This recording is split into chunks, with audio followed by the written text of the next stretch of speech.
बिस्मिल्लाहिर्रहमानिर्रहीम, अस्सलाम वालेकुम। आज हम लोग ये हमारी प्रेजेंटेशन की 9th क्लास है। आज हम लोग फ्रीक्वेंसी डिस्ट्रीब्यूशन पढ़ेंगे। What is frequency distribution, for what it is used for and what is its role in statistics. Basically frequency distribution का रोल बहुत ही ज़्यादा है प्रेजेंटेशन ऑफ डेटा में। जब आप लोग डेटा को प्रेजेंट करोगे तो प्रेजेंटेशन के लिए आप लोगों को फ्रीक्वेंसी डिस्ट्रीब्यूशन जानना बहुत ही लाजमी है।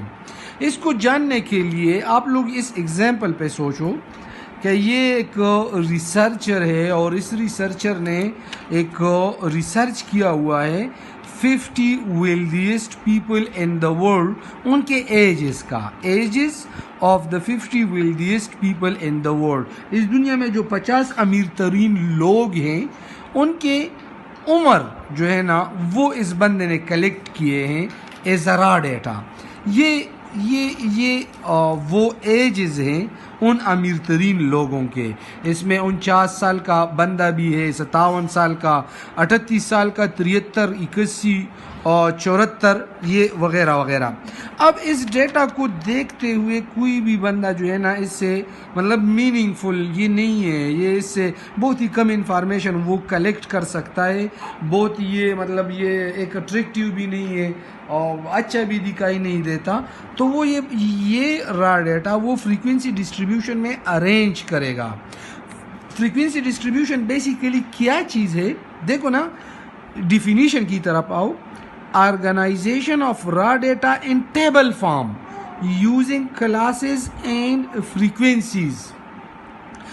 ये इस डेटा को क्लासेस में इस डेटा से क्लासेस बनाएगा, फिर उस हर एक क्लास की फ्रीक्वेंसी लिखेगा।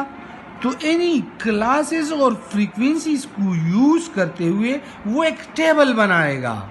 तो उसी टेबल को हम बोलते हैं फ्रीक्वेंसी टेबल और या फ्रीक्वेंसी डिस्ट्रीब्यूशन। अब टेबल ये बंदा कैसे बनाएगा? वो सबसे पहले ये करेगा ना कि आप लोग देखो इसमें जो लोवेस्ट नंबर है ये देखो 49, 57, 38, 73। अगर आप इस पूरी डेटा को देख लो तो इसमें सबसे छोटा जो नंबर है वो है 37 और सबसे लार्जर नंबर 90 है। 90 और 37। तो उसको पता चल गया कि यार इसका रेंज बहुत ही ज़्यादा है।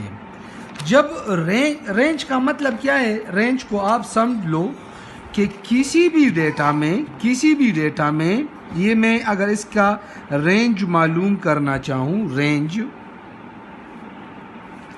Larger value minus smaller value. जो सबसे बड़ी वैल्यू है इस पूरी डेटा में, सबसे बड़ी वैल्यू 90 है, सबसे कम वैल्यू 37 है। तो इससे आता है 10 - 7 3 और 8 - 3 5 53। तो इसका रेंज बहुत ही ज़्यादा है। अगर रेंज जब 10 से बढ़ जाए ना तो फिर आप लोगों को क्लासेस बनाने पड़ेगी। अब क्लास बनाने का तरीका ये है कि सबसे जो छोटी वैल्यू है 37, इससे या शुरू करो या इससे भी थोड़े से पीछे से शुरू करो। 36 से भी शुरू कर सकते हो, 37 से भी शुरू कर सकते हो। ये अब देखो ना मैंने क्लासेस बनाना शुरू किए।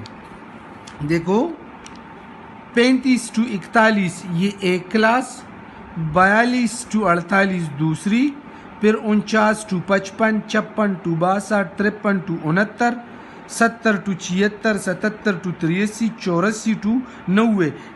ये मेरे पास क्लासेस आ गए। हर एक क्लास के ये it is bound by 2 numbers. एक है 35, एक है 41। तो ये 35 जो है 35, इसको बोलते हैं इस क्लास का लोअर क्लास लिमिट। ये है upper class limit. Lower class limit, upper class limit. इस क्लास का 42 lower class limit, 48 upper class limit. अभी ये क्लास इसको इस बंदे ने लिख ली। ये बेसिकली क्या कर रहा है कि इस रॉ डेटा को एक मीनिंगफुल फॉर्म में प्रेजेंट करने जा रहा है। तो ये देखो ये क्लासेस बन गई। अब ये जो है ना ये lower class limit, upper class limit. तो अब ये देख लो आप इस क्लासेस में ये है 41, ये है 42। तो इस क्लास के अपर लिमिट और इसके कंसेक्यूटिव क्लास में एक गैप नजर आ रहा है। There is a gap between successive classes.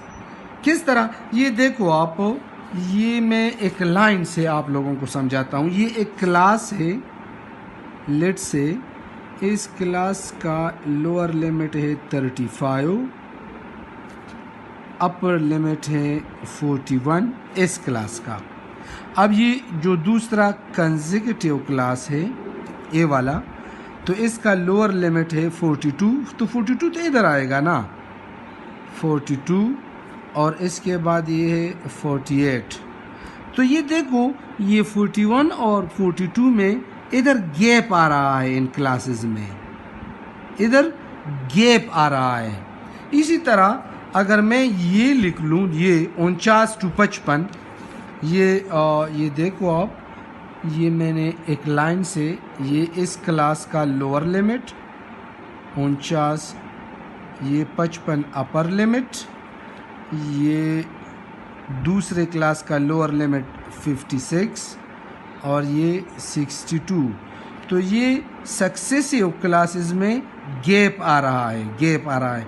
तो इस गैप को ख़त्म करने के लिए, गैप आ रहा है किस चीज़ में, gap between upper limit of one class and lower limit of next higher class. तो इस गैप को ख़त्म करने के लिए ये बंदा क्लास बाउंड्रीज जो है ना वो इंट्रोड्यूस करेगा। क्लास बाउंड्रीज, जब भी आप लोग क्लास लिमिट से क्लास बाउंड्रीज बनाओ तो फिर उसमें वो गैप नहीं आता। ये देखो ना, ये आप लोग यहाँ पे समझो, ये मेरे पास एक क्लास है 35 to 41 और ये दूसरा कंसेक्यूटिव क्लास है 42 to 48। तो इन क्लास लिमिट्स में तो गैप आ रहा है, जिस तरह मैंने यहाँ पे आप लोगों को समझा दिया। अब इस गैप को ख़त्म करने के लिए मैं क्लास बाउंड्री इंट्रोड्यूस करूँगा। तो क्लास बाउंड्री का तरीक़ाकार ये है कि जो ये लोअर लिमिट है 35, इससे आप लोगों ने 0.5 माइनस करना है। Lower limit minus 0.5। तो अगर मैं इसे 0.5 माइनस कर लूँ तो ये आ जाएगा 34.5, और इस लिमिट से ये अपर लिमिट, इसमें 0.5 प्लस करना है। ये देखो 41.5, 34, इससे मैंने 0.5 माइनस कर लिया तो ये बन गया 34.5, और इसमें 0.5 मैंने प्लस कर लिया तो ये बन गया 41.5।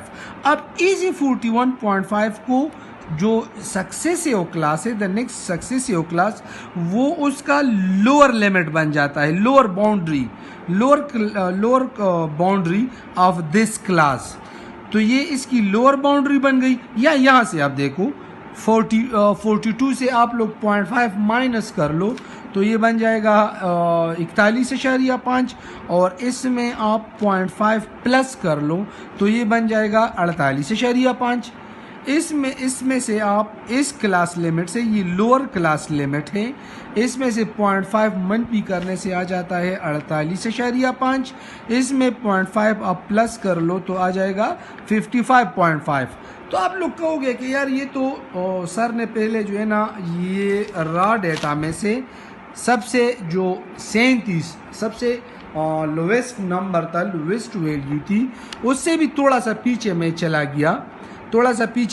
गया और मैंने क्लासेस बनाई। 35 से शुरू की मैंने क्लासेस बनाई। अब मैंने ये मेरे क्लासेस है, ये क्लास लिमिट्स है। फिर क्लास लिमिट से मैं क्लास बाउंड्रीज की तरफ आ गया।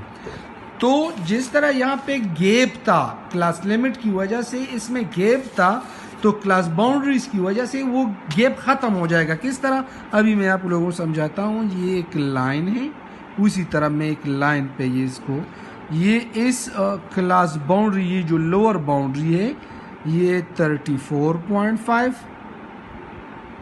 और अपर बाउंड्री है 41.5।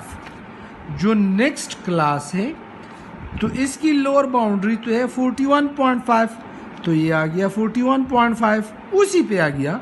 और ये इसकी अपर बाउंड्री है 48.5। तो अभी अगर आप देखो तो ये इस क्लास के अपर लिमिट और इस क्लास के लोअर लिमिट में कोई गैप नहीं है। ये जो है ना, ये अपर लिमिट, इस क्लास का अपर लिमिट और इस क्लास का लोअर लिमिट कोइंसाइड हो रहा है। क्या हो रहा है? कोइंसाइड हो रहा है।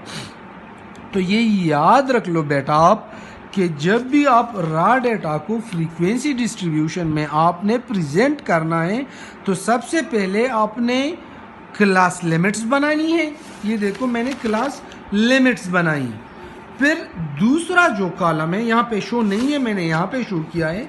फिर उस दूसरे कॉलम में आप लोगों ने क्लास बाउंड्रीज इंट्रोड्यूस करनी है, क्योंकि अगर मैं क्लास बाउंड्री इंट्रोड्यूस नहीं करूँ तो फिर तो गैप आएगा।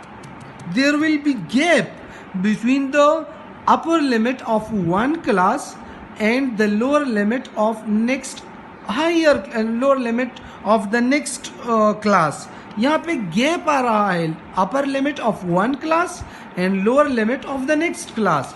तो इस गैप को ख़त्म करने के लिए मैंने क्लास बाउंड्री इंट्रोड्यूस कर ली।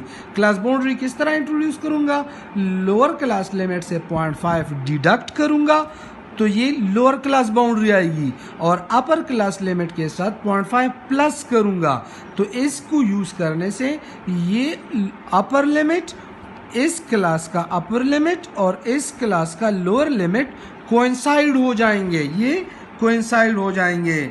ठीक है, मैंने ये बना लिए, मैंने क्लास लिमिट बना ली, क्लास बाउंड्रीज बनाई। अब मैं टेली की तरफ आता हूँ। टेली क्या है? यहाँ पे मैं देखूंगा, ये देखो आप, यहाँ से मैं शुरू करूँगा 49, तो मैं देखूंगा कि ये इस बंदे की उम्र 49 साल है। अब 49 साल का बंदा, आप लोग देखो, ये 49 साल का बंदा, ये यहाँ पे 49 to 55, ये देखो मैंने क्लास बाउंड्री इंट्रोड्यूस कर दी थी। तो 49 साल का बंदा इधर ही आएगा, तो मैं यहाँ पे एक टेली बनाऊंगा, ये एक टेली हो गई। फिर 57, तो 57 का बंदा यहाँ पे 56 to 62, तो यहाँ पे ये क्लास बाउंड्री हो गई थी। ये 56 से मैंने 0.5 डिडक्ट करके 55.5 और 62 के साथ 0.5 प्लस करके 62.5, तो यहाँ पे मैंने एक टेली बनाई। ठीक है, फिर जो तीसरा बंदा था वो है 38, उसकी उम्र थी 38, तो 38 इधर आएगा, ये 34.5 to 41.5, तो एक बंदा मेरे पास यहाँ आएगा। ठीक है, अब ये 73, तो 73, अब मैं और क्लासेस चलो बना लेता हूँ आप लोगों के समझाने के लिए। 63 to 69, तो यहाँ पे हो गया 62.5, 69.5। ये क्लास लिमिट दूसरा है 70 to 76, ये इससे एक माइनस करूँगा तो 69.5, ये हो गया 76.5।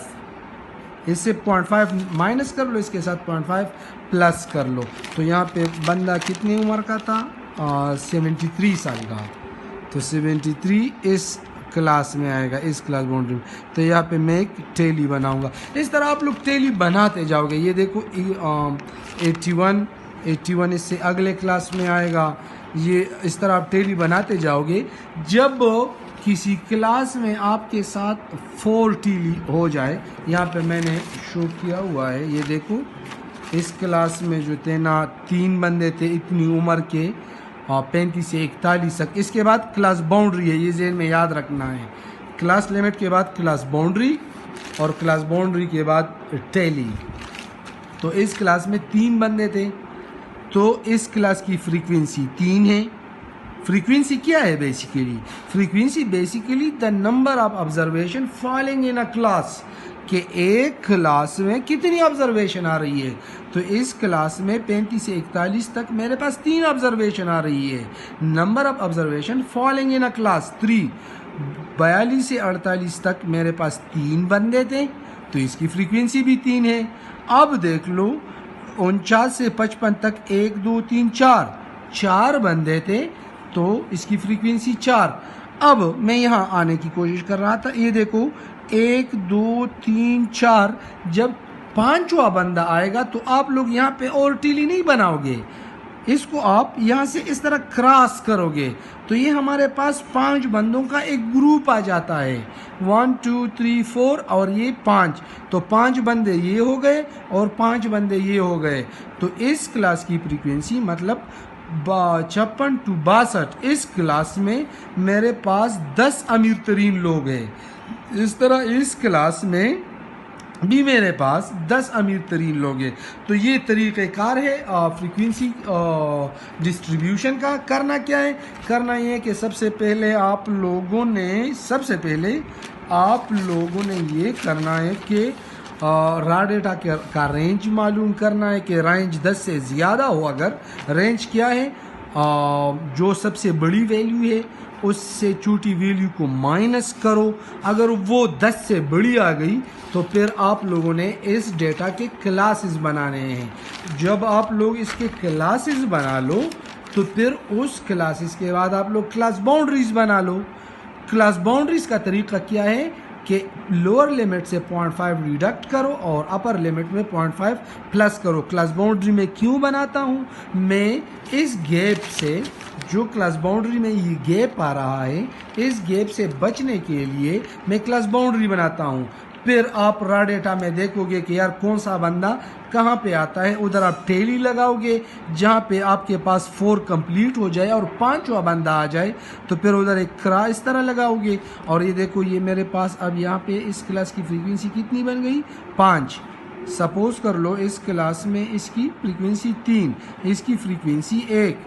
अब यही एक क्लास है, लेट से इसमें मेरे पास 4 बंदे हो गए, ये 5वां, 6वां, 7वां, 8वां, ये तो 8 हो गए। तो होप करता हूँ कि आप लोगों को ये बातें मेरी आज समझ आ गई होगी। कोई मुश्किल हो तो आप कमेंट कर सकते हो। शुक्रिया जी, अस्सलाम वालेकुम।